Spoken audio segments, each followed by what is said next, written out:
Um traço da sua trajetória que eu notei é que você soube balancear ao longo do tempo essas experiências de mão na massa com períodos sabáticos, como acadêmica.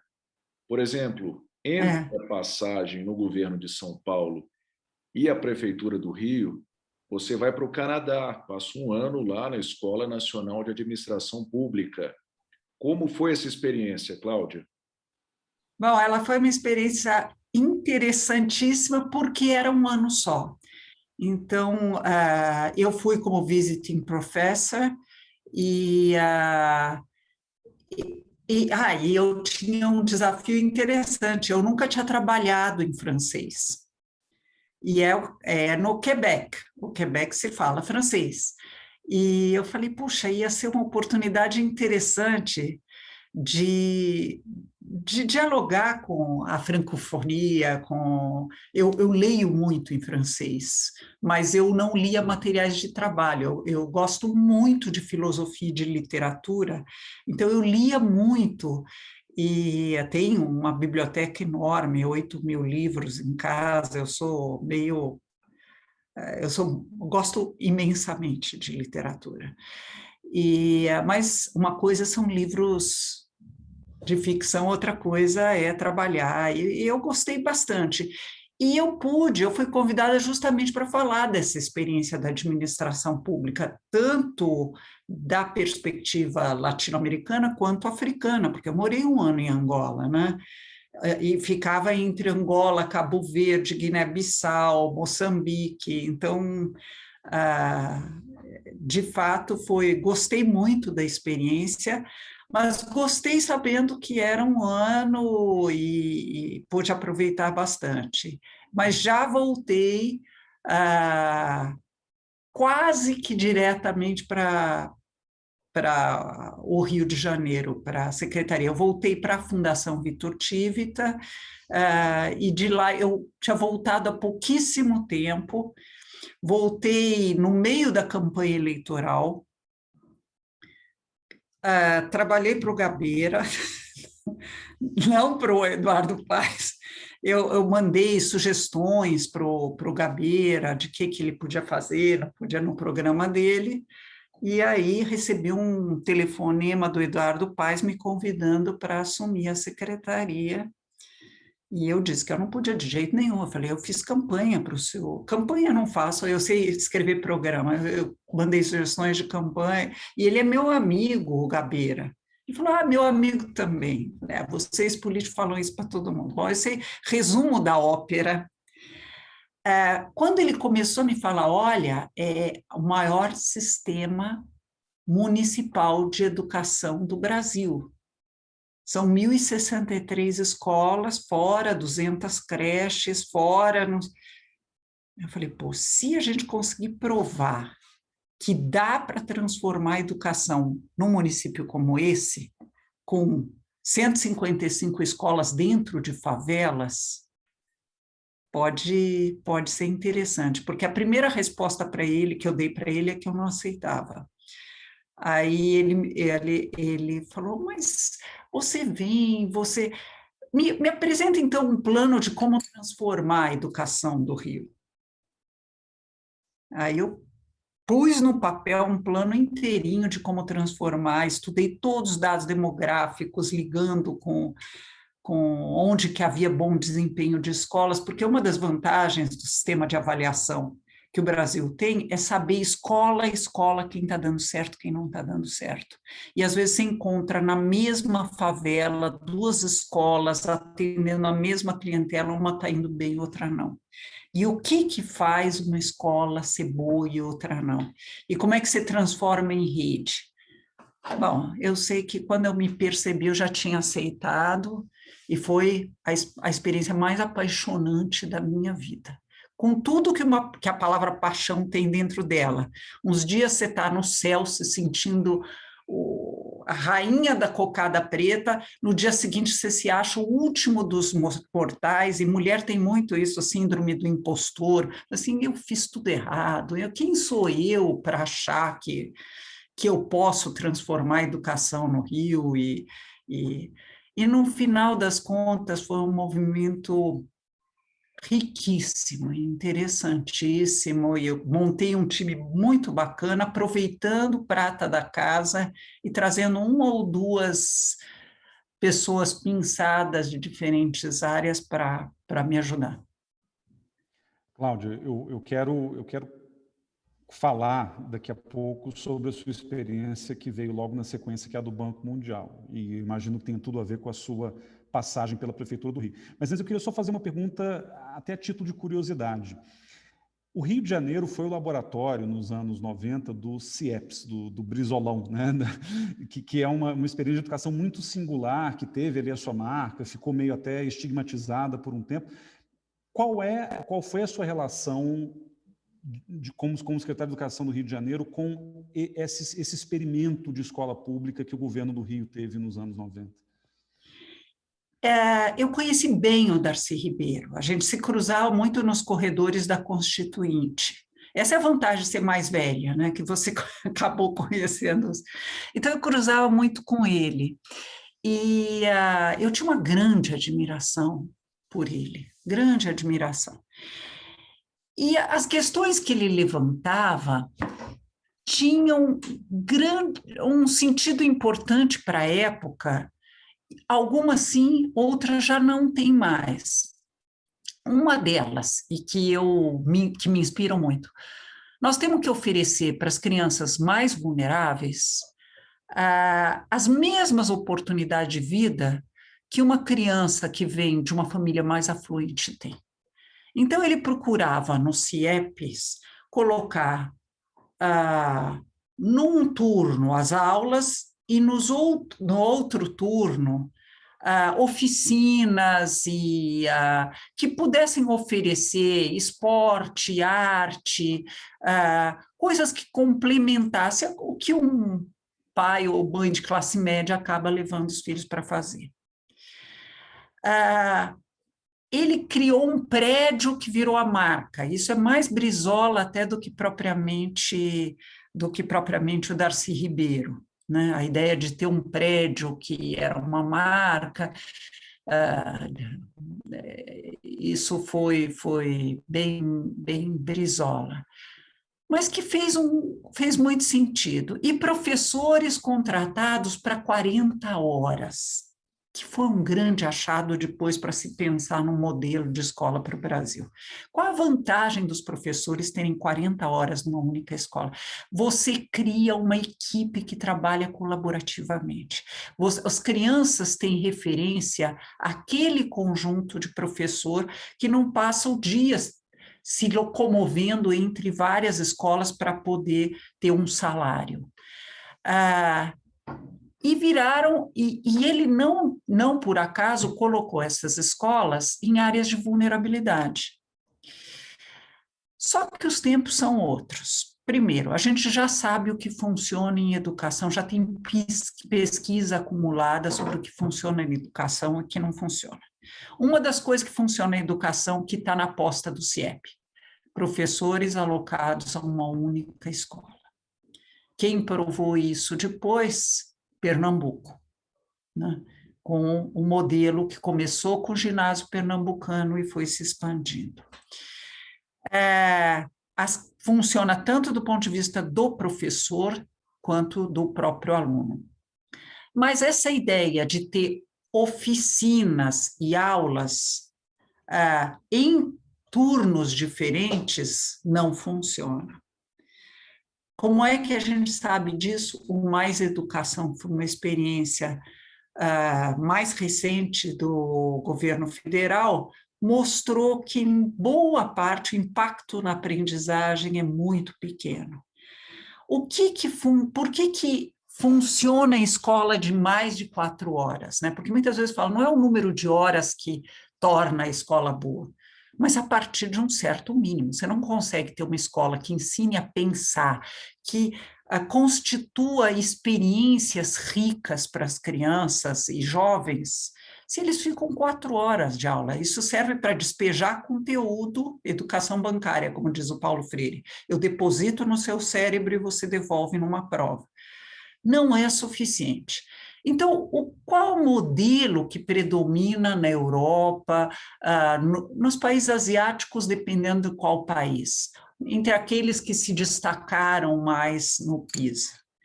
É uma escola de 7 horas de aula, em que você combine atividades tanto de artes quanto esportes, mas num contexto em que as tuas aulas você tem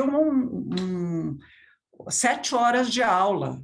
Você pode até ter pós-escola, dependendo das escolas. Nos Estados Unidos são 7 horas, das 8 às 3, e depois você fica mais, se você assim o desejar. Mas não tem de manhã aula para valer e de tarde oficinas. Não, as aulas têm mais espaço para elas serem vividas, com metodologias ativas, com mais engajamento, com clube de ciências, clube de dança, os alunos têm o que nós chamamos hoje de protagonismo de uma maneira muito mais natural, na interação entre eles. Os jovens têm que ter tempo para interagir entre eles.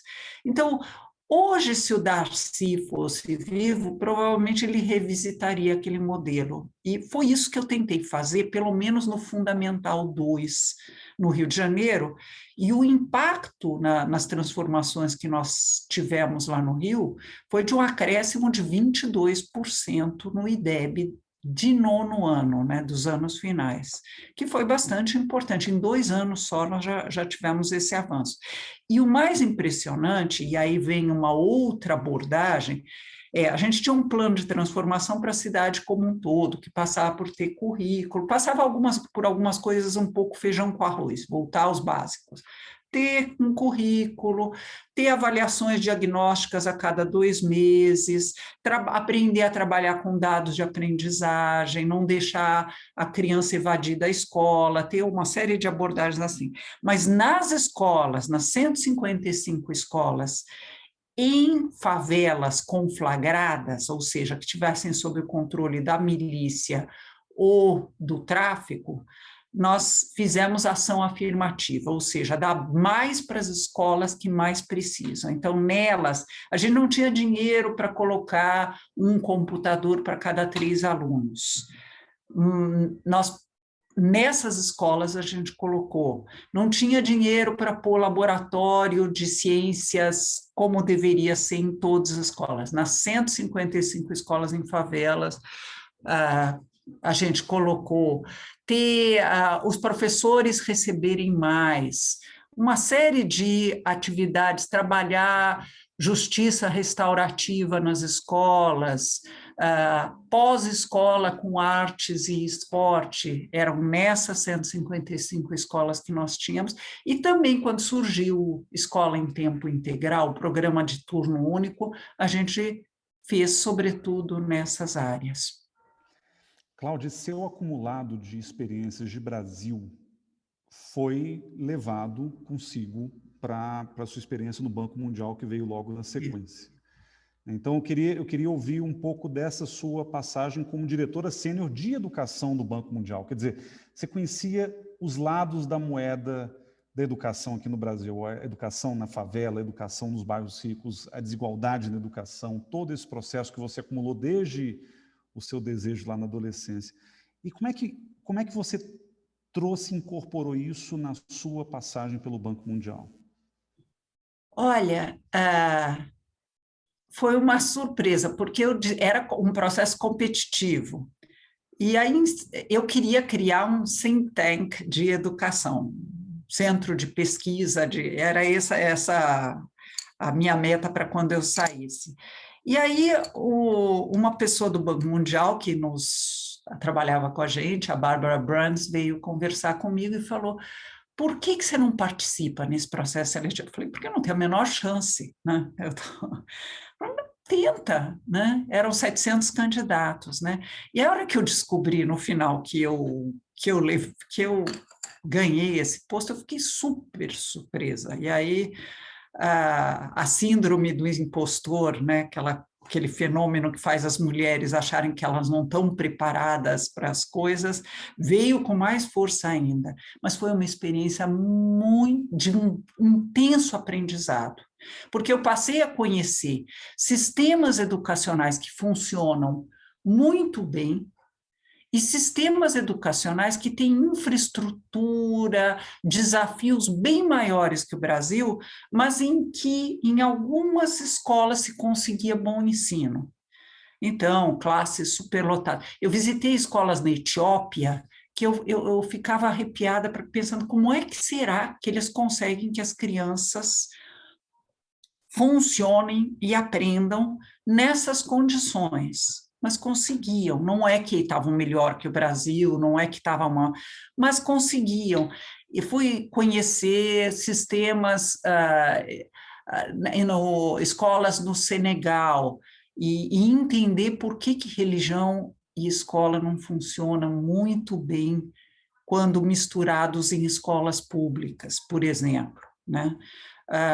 Então, foi um outro aprendizado bastante interessante, que não dialoga com a realidade brasileira, mas que é importante que a gente tenha em mente. Então, foi um processo muito rico, essa vivência no Banco Mundial, não tanto de paixão, como foi a do Rio, mas de aprendizado, de ter a humildade de olhar para sistemas educacionais diversos, aprender com o que deu certo, aprender com os erros cometidos, olhar para uma situação que me chamou profunda atenção, que foi a questão da guerra da Síria, e do fato que o Líbano acolheu, eles tiveram um acréscimo de 25% nos seus alunos por conta de crianças sírias, e eles tinham que acolher essas crianças e, ao mesmo tempo, voltar a ter 2 turnos, porque eles tinham um turno só, diferentemente do Brasil, que acha que 4 horas de aula é suficiente. Eles tinham um turno único e eles tiveram que voltar a ter 2 turnos por generosidade para que as crianças sírias também pudessem ter acesso à escola. Então, foram alguns momentos de aprendizagem, e inclusive a formulação dos Objetivos do Desenvolvimento Sustentável, que eu fiquei à frente, junto com a Unesco, na elaboração do ODS 4, que é o de educação, que também foi uma experiência riquíssima. Eu voltei para o Brasil, e muita gente me criticou, por que eu decidi voltar para o Brasil depois de 2 anos? E eu decidi voltar para o Brasil porque quando deu o impeachment aqui no Brasil, porque eu falei, o Brasil vai caminhar para uma polarização absurda. Assim, era tão visível, inclusive em educação, porque em educação, bem ou mal, nós tínhamos conseguido criar um certo consenso entre o que era importante para melhorar, garantir a aprendizagem para todos. E esse consenso estava se desfazendo completamente, aí eu falei, está na hora de eu voltar à minha ideia do think tank. E aí, conversando com o pessoal de Harvard, eles falaram, você não quer vir, antes de você sair do Banco Mundial para cá, ficar um tempo para ver como é que funciona um think tank dentro de uma universidade? Porque eu acho que fica mais fácil. E aí, eles me convidaram para ser professora visitante, eu fiquei lá por 6 meses, e no final desses 6 meses criei o SEIP na Fundação Getúlio Vargas, do Rio, voltado exatamente para pensar a política educacional, a gestão da política educacional. Pois é, Cláudio, você tem essa experiência em Harvard, passa uma temporada como professora, e você também serviu em alguns boards na OIT e agora, neste momento, na Unesco, Qatar Foundation. E o que me chamou a atenção são os temas. Me parece que você envereda para temas mais avançados, para alguns tópicos. Por exemplo, aprendizado pela vida inteira, não é? Educação continuada. Outro tema que me chama a atenção, futuro do trabalho e essa conexão que precisa existir entre o treinamento educacional, acadêmico, e o mundo do trabalho. Eu fico muito preocupado com o Brasil quando eu penso nesses temas. E você? Eu também. porque como é que foi essa questão do futuro do trabalho, né? Eu comecei a ler muita coisa sobre inteligência artificial. Porque é gozado, né? Tem a ver com a pergunta que você fez logo no começo sobre a transformação na administração pública. O Brasil, às vezes, tem que avançar, mas ainda não resolveu a chamada etapa anterior.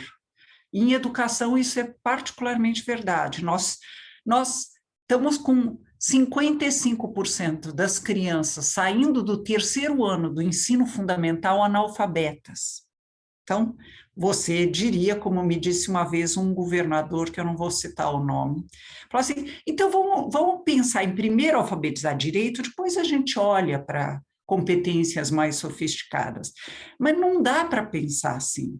Não é que o mundo vai falar, bom, Brasil, então cuida, faz direitinho, melhora agora a alfabetização. Quando você estiver pronto, você pensa em como fazer face ao fato de que a inteligência artificial está substituindo o trabalho humano numa velocidade enorme, né? O Osborne e o Frey chegam a falar em 2 bilhões de postos de trabalho extintos até 2030.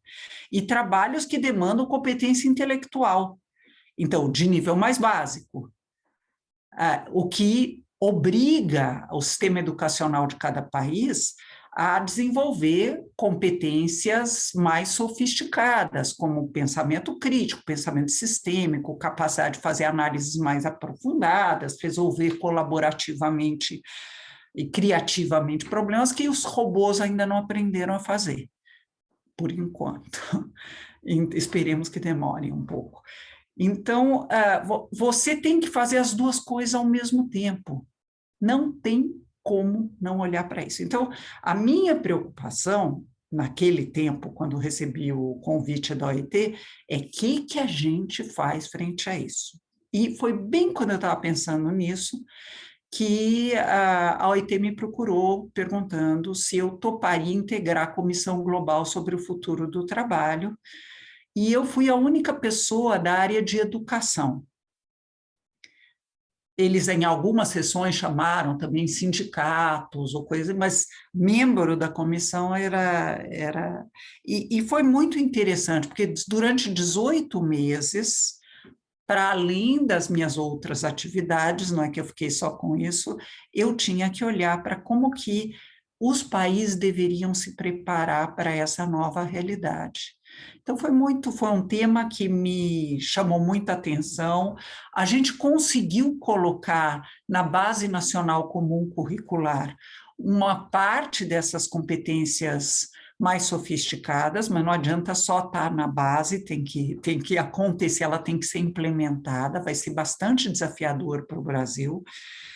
E o outro tema, aprendizagem ao longo da vida, ele tem a ver com a questão, por um lado, da educação de jovens e adultos, de não deixar ninguém para trás, porque também é muito tentador dizer uma coisa simples, nós gostamos de modelos simplificadores da realidade, nós não eu, né? Mas estou falando o Brasil. Então, já que nós temos uma geração inteira que não está bem educada, esquece os que não tiveram acesso, vamos focar só na educação básica e os que não tiveram acesso. Não dá para pensar assim. Aí eu estou desrespeitando direitos. Então, em educação, as coisas são mais complicadas.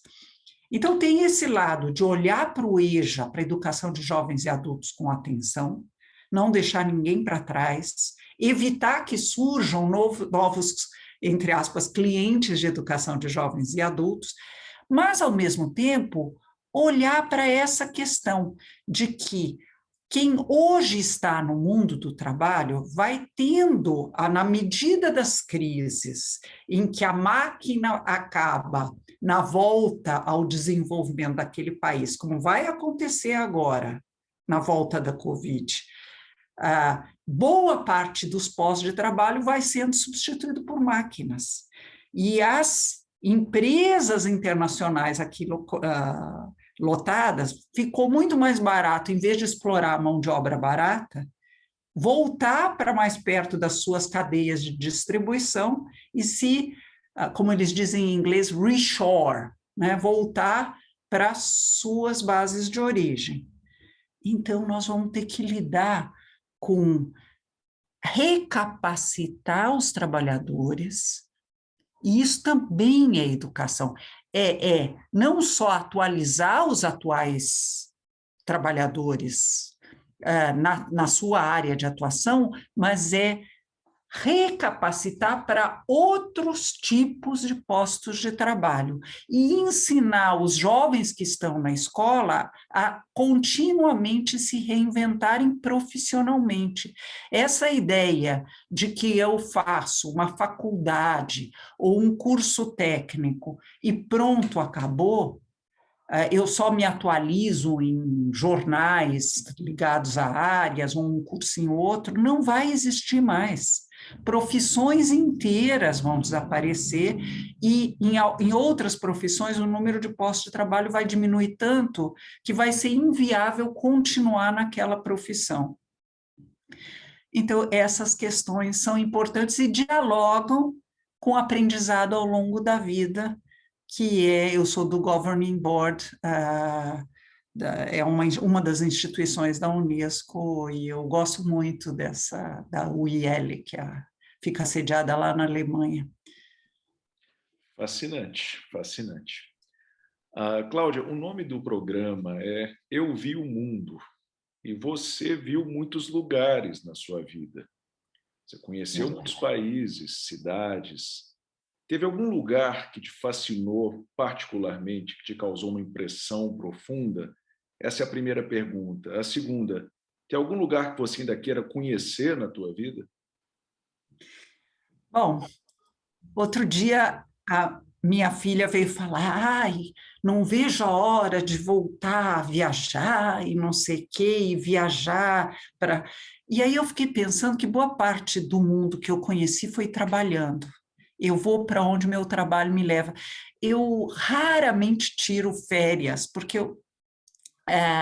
não sei se é o estilo de vida, eu tenho muito prazer no meu trabalho, muito prazer. Eu acho que eu tenho a melhor das vidas, eu tenho férias trabalhando, eu gosto do que eu faço.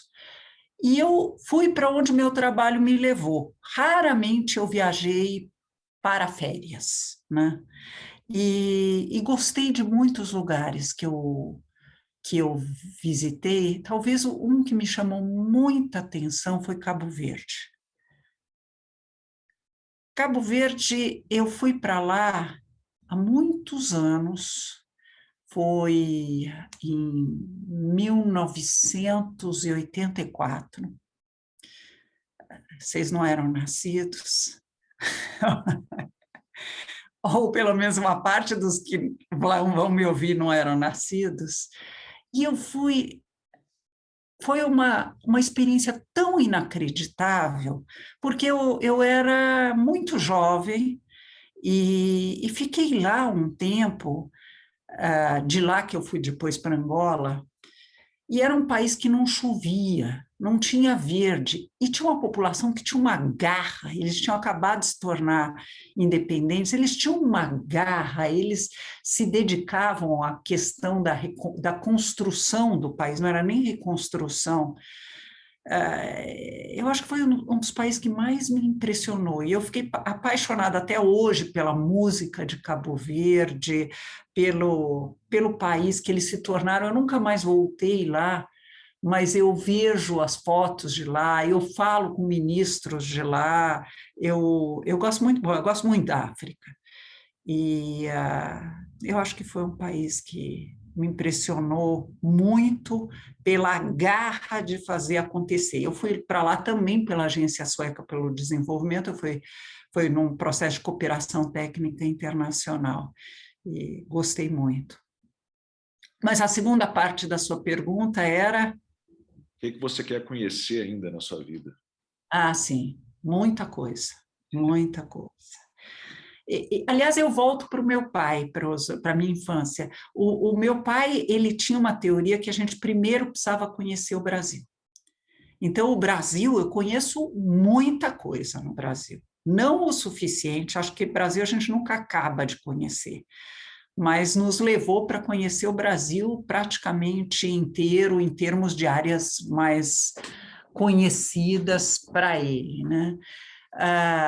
Então, eu quero continuar a conhecer o Brasil e quero conheci bastante da Ásia, conheci bastante da Europa, mas tem algumas partes que eu não conheci ainda. Um exemplo de coisas que eu queria conhecer é a Estônia, porque a Estônia, apesar de ser pequenininha, a Estônia se destacou muito em educação, foi o país europeu que mais cresceu em educação. Como é que eu posso gostar tanto de educação e não ter conhecido a Estônia? Também foi um dos países que teve a melhor resposta educacional à Covid, assim como na América Latina foi o Uruguai, que esse eu conheço bem. Então, eu acho que eu queria conhecer a Estônia. Veja como até no que eu quero conhecer é ligado ao trabalho. E a Turquia também, porque ninguém é de ferro e eu queria... Eles tem uma história, o Império Otomano, muito, muito rica e interessante, que influenciou a terra do meu pai, a Romênia.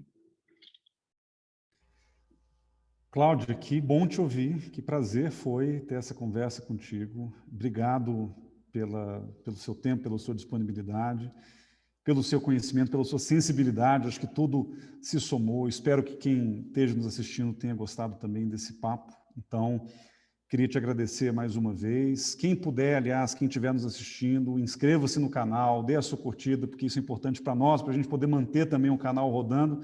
Então, Cláudio, muito obrigado de novo e foi um grande prazer conversar contigo. Eu é que agradeço, foi uma oportunidade tanto e explico para quem nos ouve, já que eu não ando com esparadrapos na cabeça, eu tive um pequeno tombo, levei alguns pontos, e é por isso que eu estou assim, mas um prazer participar aqui com vocês. Obrigado.